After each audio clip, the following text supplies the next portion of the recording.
Morning guys! Andito kami ngayon sa Newport. Medyo maulan. Kaya ayan, basa yung kalsada.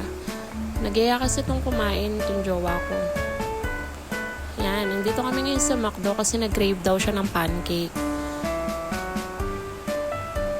So ayan, pero mukhang nabitin siya sa pancake kaya nag-chicken pa siya. Diba? Busog na busog ako dyan guys. Pag uwi namin ng bahay, nagdatingan lahat ng parcel namin. Parcel ko pala. So ayun, napagalitan ako kasi order daw ako ng order ng mga hindi naman kailangan. Pero akala niya lang yun, lahat yan kailangan ko. Ito pala guys, ano siya, ceiling fan para sa mga batuta.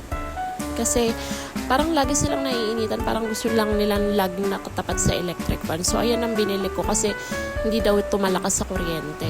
Kaya ganyan na lang binili ko. As usual, pink ulit.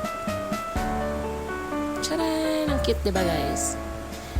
Ito naman, ito damit lang nila. Kasi mura lang naman kaya bumili na rin ako. So, etong pink na to, pararas pala silang pink.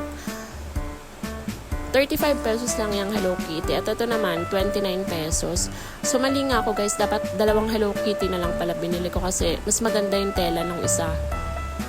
Ito naman guys, nakita ko to sa TikTok. Sabi nila, mabango daw kasi. So, pero hindi ko bet yung amoy. So, nilagay ko na yan sa CR kasi amoy sabon siya. Tapos, ito naman, mga anik-anik lang, mga kailangan ko sa tindahan. So, lahat color white binili ko para malinis tignan. Organizer, pansabit ng mga chichirya. Ayan.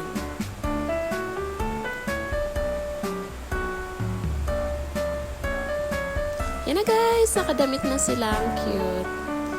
Diba mas maganda yung Hello Kitty? Yun lang. Thank you for watching.